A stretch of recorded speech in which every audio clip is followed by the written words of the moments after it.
दोस्तों, अगर आपको इंडिया है और इंग्लैंड लायंस के बीच खेला गया तीसरे दिन का धमाकेदार मुकाबला पसंद आया हो तो हमारी इस वीडियो को दिल से एक लाइक जरूर कीजिएगा। आज की इस वीडियो का लाइक टारगेट सिर्फ और सिर्फ 700 लाइक्स है, तो लाइक करना तो बिल्कुल भी मत भूलिएगा। दोस्तों, नॉर्थन के काउंट ग्राउंड में 8 जून 2025 को इंडिया और इंग्लैंड लायंस के बीच खेले जा रहे दूसरे अननोन ऑफिशियल टेस्ट का तीसरा दिन भारतीय क्रिकेट के लिए एक सुनहरा दिन साबित हुआ। तीसरे दिन की शुरुआत तब हुई जब इंग्लैंड लायंस की टीम पिछले दिन के स्कोर 1 विकेट पर 80 रन से आगे खेलने उतरी। टॉम हैंस और एमिलियो के क्रीज पर थे और उनकी नजरें भारत ए के पहली पारी के 348 रनों के स्कोर को पीछे छोड़ने पर थी, लेकिन भारतीय गेंदबाजों ने उनके इरादों पर पानी फेर दिया। जसप्रीत बुमराह, मोहम्मद सिराज और खलील अहमद ने ऐसी गेंदबाजी की कि इंग्लैंड के बल्लेबाज क्रीज पर टिक ही नहीं पाए। पिच पर सुबह की नमी और बादलों की मौजूदगी ने गेंदबाजों की मदद दी और भारतीय टीम ने इस अवसर का पूरा फायदा उठाया। जसप्रीत बुमराह ने सुबह के सेशन की शुरुआत की। उनकी पहली गेंद ने टॉम हैंस को परेशान कर दिया। गेंद तेजी से अंदर आए और हैंस के बल्ले के पास से गुजर गई। बुमराह की गति और सटीकता ने बल्लेबाजों को तुरंत दबाव में ला दिया। कुछ ही ओवरों बाद बुमराह ने एमिलियो गे को एक ऐसी यॉर्कर फेंकी जिसका जवाब देना उनके लिए असंभव था। गेंद ने सीधे मिडिल स्टंप को उखाड़ दिया और गे अपनी पारी को 18 रनों पर समेटकर पवेलियन लौट गए। यह विकेट भारत के लिए एक बड़ा झटका था क्योंकि गे रात को आत्मविश्वास से खेल रहे थे। बुमराह ने अपनी गति को बनाए रखा और रिवर्स स्विंग का जादू दिखाया। उनकी एक गेंद जॉर्डन कॉक्स के लिए मुश्किल साबित हुई। कॉक्स ने डिफेंड करने की कोशिश की लेकिन गेंद ने उनके बल्ले का बाहरी किनारा लिया और स्लिप में ध्रुव जुरेल के सुरक्षित हाथों में चली गई। बुमराह की यह गेंद इतनी शानदार थी कि दर्शकों ने तालियां बजाकर उनकी तारीफ की। बुमराह ने इसके बाद मैक्स होल्डन को भी अपनी गति से चकमा दिया। होल्डन ने एक तेज इन स्विंगर गेंद पर गलत शॉट खेला और गेंद उनके पैड पर लगी। अंपायर ने बिना देर किए उंगली उठा दी और इंग्लैंड लायंस का स्कोर 100 रन से पहले ही 4 विकेट पर सिमट गया। मोहम्मद सिराज ने बुमराह के साथ मिलकर इंग्लैंड के बल्लेबाजों पर दबाव बनाए रखा। सिराज की गेंदबाजी में आक्रामकता और जुनून साफ झलक रहा था। उन्होंने टॉम हैंस को एक शानदार आउटस्विंग गेंद पर आउट किया। हैंस जो 40 रन बनाकर क्रीज पर जमे हुए थे, इस गेंद को ड्राइव करने की कोशिश में स्लिप में यशस्वी जायसवाल को कैच दे बैठे। सिराज की यह गेंद इतनी सटीक थी कि हैंस के पास इसका कोई जवाब नहीं था। सिराज ने अपनी गति को बनाए रखा और शॉर्ट पिच गेंदों का भी इस्तेमाल किया। उनकी एक शॉर्ट गेंद ने जेम्स रीव को परेशान किया जो हुक शॉट खेलने की कोशिश में टॉप एज कर बैठे। गेंद हवा में उछली और शार्दुल ठाकुर ने मिड ऑन पर एक शानदार कैच लपका। सिराज की यह आक्रामकता मैदान पर माहौल को गर्म कर रही थी और दर्शकों ने उनके हर विकेट पर जोरदार तालियां बजाई। खलील अहमद ने बाएं हाथ की तेज गेंदबाजी से इंग्लैंड के बल्लेबाजों को अलग तरह की चुनौती दी। उनकी गति और खतरनाक गेंदबाजी ने बल्लेबाजों को असहज कर दिया। खलील ने क्रिस वॉक्स को एक शानदार आउटस्विंग गेंद पर आउट किया। वॉक्स जो गेंदबाज के रूप में भारत को पहले दिन परेशान कर चुके थे, इस बार खलील की गेंद का शिकार बने। गेंद ने उनके बल्ले का बाहरी किनारा लिया और ध्रुव जुरेल ने एक शानदार ड्राइविंग कैच लपका। खलील ने इसके बाद फरहान अहमद को भी अपनी गति से चकमा दिया। उनकी एक तेज गेंद ने फरहान को बैकफुट पर खेलने के लिए मजबूर किया और गेंद उनके बल्ले का किनारा लेकर स्लिप में चली गई। खलील की गेंदबाजी में स्विंग और गति का शानदार मिश्रण था जिसने इंग्लैंड के निचले क्रम को कोई मौका नहीं दिया। भारतीय गेंदबाजों की इस टुकड़ी ने इंग्लैंड लायंस की पारी को लंच तक 253 रनों पर समेट दिया। इस दौरान जसप्रीत बुमराह ने 3 विकेट लिए जिनमें उनकी यॉर्कर और रिवर्स स्विंग ने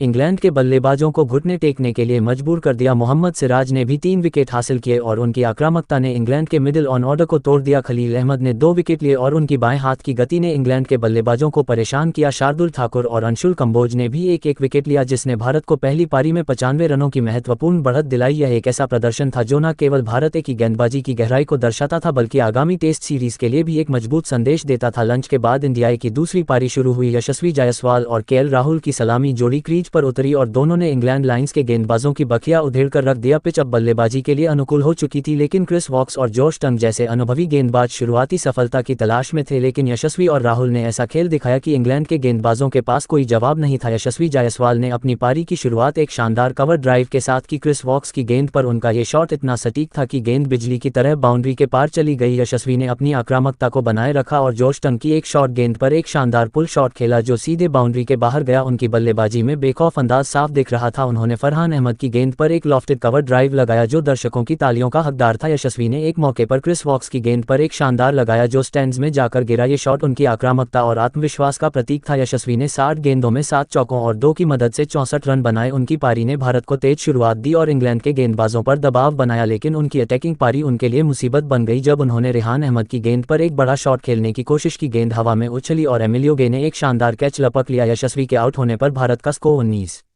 4 ओवर में 1 विकेट पर 123 रन था। उनकी पारी ने भारत को मजबूत शुरुआत दी और दर्शकों ने उनके आउट होने पर निराशा के साथ तालियां बजाई। केएल राहुल ने दूसरी तरफ से पारी को संभाल कर रखा। पहली पारी में शतक लगा चुके राहुल ने इस बार भी तांडव मचा कर रख दिया। उन्होंने शुरुआत में सावधानी बरती और क्रिस वोक्स की गेंदों को सम्मान दिया, लेकिन जैसे ही उन्हें ढीली गेंद मिली उन्होंने अपनी कलाइयों का जादू दिखाया। जॉश टंग की एक फुल लेंथ गेंद पर राहुल ने एक शानदार कवर ड्राइव लगाया जो उनकी तकनीक और टाइमिंग का शानदार नमूना था। राहुल ने फरहान अहमद की गेंद पर एक लॉफ्टेड कवर ड्राइव खेला जो बाउंड्री के पार चली गई। राहुल ने 90 गेंदों में 8 चौकों की मदद से 56 रन बनाए और दिन के अंत तक नाबाद रहे। उनकी पारी में एक खास पल था जब उन्होंने रेहान अहमद की गेंद पर एक शानदार फ्लिक शॉट खेला जो मिड विकेट के पास बाउंड्री के लिए गया। राहुल की बल्लेबाजी ने न केवल भारत को स्थिरता दी बल्कि यह भी दिखाया कि वे आगामी टेस्ट सीरीज के लिए पूरी तरह तैयार हैं। यशस्वी और राहुल ने पहले विकेट के लिए 118 गेंदों में 123 रनों की शानदार साझेदारी की। इस साझेदारी ने भारत को तेज शुरुआत दी और इंग्लैंड के गेंदबाजों का मनोबल तोड़ा। दोनों बल्लेबाजों ने एक दूसरे का शानदार साथ दिया और रन रेट को 6 रन प्रति ओवर के आसपास रखा। यशस्वी की अटैकिंग पारी और राहुल की बल्लेबाजी ने इस साझेदारी को खास बनाया। यशस्वी के आउट होने के बाद कप्तान अभिमन्यु ईश्वरन क्रीज पर केएल राहुल का साथ देने के लिए आए। ईश्वरन ने सावधानी के साथ बल्लेबाजी शुरू की और दिन के अंत तक 20 गेंदों में 10 रन बनाकर नाबाद रहे। भारत ने दिन का खेल खत्म होने तक 35 ओवर में एक विकेट पर 155 रन बना लिए जिससे उनकी कुल बढ़त 231 रनों की हो गई। यह एक ऐसी स्थिति थी जो भारत को मैच में मजबूत स्थिति में ले आई। इंग्लैंड लायंस के गेंदबाजों ने शुरुआत में कुछ अच्छे स्पेलर डाले लेकिन यशस्वी और राहुल की बल्लेबाजी ने उन्हें पूरी तरह बेबस कर दिया। क्रिस वोक्स ने अपनी अनुभवी गेंदबाजी से कुछ दबाव बनाने की कोशिश की लेकिन उनकी गेंदों को यशस्वी और राहुल ने आसानी से खेल लिया। जोश टंग ने भी गति के साथ गेंदबाजी की लेकिन उनकी गेंदों में वह धार नहीं थी जो भारतीय बल्लेबाजों को परेशान कर सके। फरहान अहमद और रेहान अहमद ने बीच के ओवरों में कुछ कसी हुई गेंदबाजी की लेकिन यशस्वी के और राहुल के शानदार शॉट्स ने उनकी सारी मेहनत पर पानी फेर दिया। रेहान अहमद ने यशस्वी का विकेट लेकर इंग्लैंड को दिन का एकमात्र विकेट दिलाया लेकिन इसके अलावा इंग्लैंड के गेंदबाज हताश नजर आए। उनकी बॉडी लैंग्वेज से साफ था कि वे भारतीय बल्लेबाजों के सामने घुटने टेकते हुए नजर आ रहे हैं। यशस्वी और राहुल के शॉट्स ने न केवल स्कोरबोर्ड को आगे बढ़ाया बल्कि इंग्लैंड के गेंदबाजों का आत्मविश्वास भी तोड़ा। तीसरे दिन बुमराह की यॉर्कर, सिराज की आक्रामकता और खलील के कैच ने दर्शकों को झूमने पर मजबूर कर दिया। यशस्वी के और राहुल के कवर ड्राइव ने माहौल को और रोमांचक बना दिया। ध्रुव जुरेल के डाइविंग कैच और शार्दुल ठाकुर के फील्डिंग प्रयासों ने भी दर्शकों का ध्यान खींचा। मैदान पर भारतीय खिलाड़ियों का जोश और आत्मविश्वास साफ दिख रहा था जो आगामी टेस्ट सीरीज के लिए एक सकारात्मक संकेत था। इंडिया की रणनीति तीसरे दिन स्पष्ट थी। गेंदबाजों ने सुबह के सेशन में अटैकिंग गेंदबाजी की और इंग्लैंड लायंस को जल्दी समेटने पर ध्यान दिया। बुमराह की यॉर्कर और रिवर्स स्विंग, सिराज की शॉर्ट गेंदें और खलील की गेंदबाजी ने इंग्लैंड के बल्लेबाजों को कोई मौका नहीं दिया। बल्लेबाजी में यशस्वी और राहुल ने तेज शुरुआत करके इंग्लैंड के गेंदबाजों पर दबाव बनाया। उनकी साझेदारी ने न केवल स्कोरबोर्ड को आगे बढ़ाया बल्कि भारत को बढ़त भी दिलाई। इंग्लैंड लायंस ने कोशिश की लेकिन उनकी गेंदबाजी में वह धार नहीं थी जो भारतीय बल्लेबाजों को रोक सके। क्रिस वोक्स और जोश टंग ने शुरुआत में कुछ अच्छी गेंदें फेंकी लेकिन यशस्वी और राहुल की बल्लेबाजी ने उनकी रणनीति को नाकाम कर दिया। ये दिन इंडिया ए के लिए कई मायनों में महत्वपूर्ण